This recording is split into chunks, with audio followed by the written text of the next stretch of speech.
Hello guys, I am Satya Maurya. Welcome to my channel. Today we are going to discuss about very important term of organic chemistry that is elimination reaction. आज हम इस video में discuss करेंगे elimination reaction के बारे में. क्या होती है elimination reaction and differentiate between E1 reaction and E2 reaction. तो चलिए देखते हैं elimination reaction. Elimination reaction. An elimination reaction is one that involves the loss of two atoms or group of atoms from the same or adjacent atom of the substances, leading in the formation of a multiple bond. Elimination reaction वो reaction होती है जो loss करती है to atoms को या group of atoms को from the same और एडजेसेंट एटम से of the substance and formation of multiple bonds का फॉर्मेशन करती है. In another way these reaction involve elimination of atoms और group of atoms. Elimination reaction वो reaction होती है जो एलिमिनेट करती है एटम्स को और ग्रुप ऑफ एटम्स को. Always increase the degree of unsaturation. हमेशा ये अनसेचुरेशन डिग्री को इंक्रीज करेगी. Generally these reaction occur in alkaline medium. ये जो मैक्सिमम रिएक्शन है वो अल्कालाइन मीडियम में होंगी. Depending upon the reaction kinetic. ये मैक्सिमम डिपेंड करेगी काइनेटिक्स पर. एलिमिनेशन रिएक्शन को दो तरीके में क्लासिफाइड करते हैं, E1 elimination reaction and E2 elimination reaction. तो चलिए देखते हैं E1 elimination reaction and E2 elimination reaction. E1 reaction. In E1 mechanism which is also known as unimolecular elimination. E1 mechanism को हम unimolecular elimination बोलते हैं. They are two step reaction. ये दो स्टेप में होती है.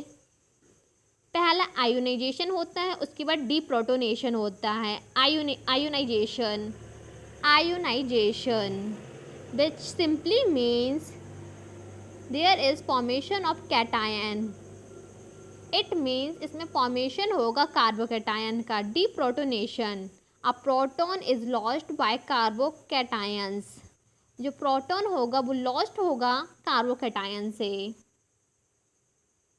मैकेनिज्म जिस तरह से हम इस रिएक्शन में देख रहे हैं, ये हमारा यहाँ पर पॉजिटिव चार्ज है, उसके बाद स्लो रेट डिटरमाइनिंग स्टेप, और फिर यहाँ पर जो ये जो बॉन्ड है वो जाकर यहाँ पर जो हमारे ये है वो यहाँ पर चला जाएगा इसका बॉन्ड, और यहाँ पर डबल बॉन्ड बना लेगा. तो जो बनने वाली हमारी रिएक्शन होगी वो यहाँ पर डबल बॉन्ड आ जाएगा और यहाँ पर बन जाएगा हमारा alkene.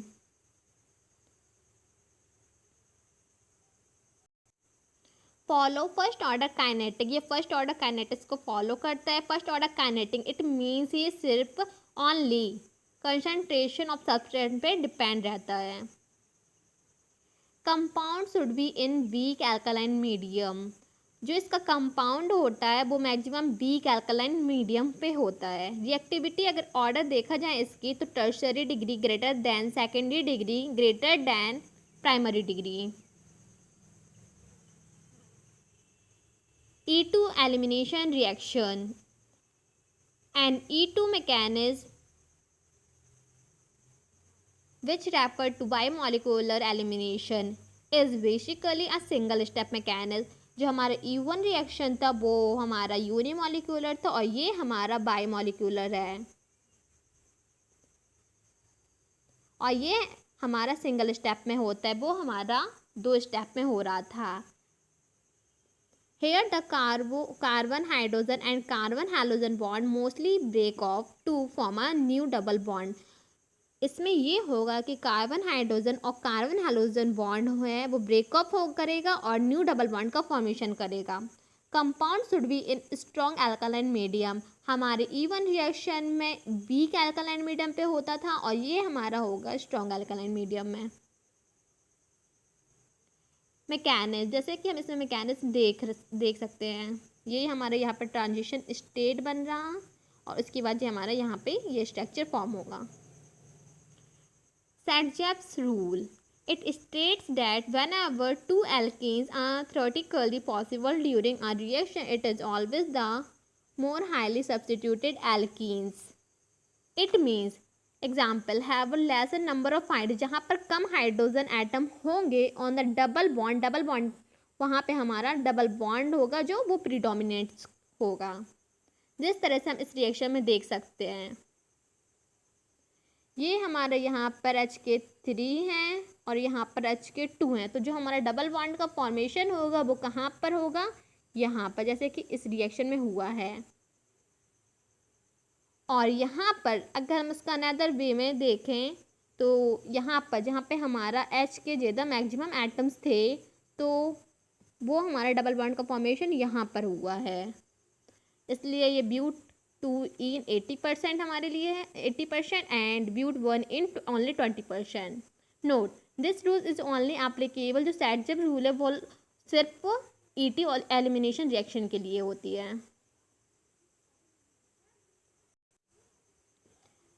E1 reaction versus E2 reaction.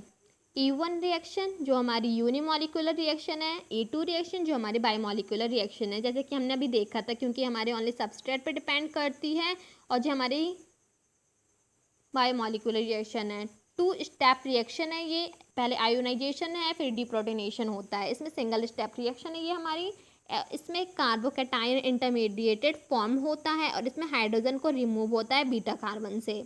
Reactivity order जो इसकी होती है वो ये होती है, एंड इसमें क्या होता है, ट्रांस एलिमिनेशन होता है बिकॉज लो एनर्जी, क्योंकि इसके पास एनर्जी कम होती है कंजप्शन करने के लिए। No stereo specific anti periplanar attack करता है। फॉलो ये जेटसेप रूल को फॉलो करता है। ये पोलर एप्रोटिक सॉल्वेंट इसके लिए बेस्ट होता है और इसके लिए प्रोटिक सॉल्वेंट बेस्ट होता है।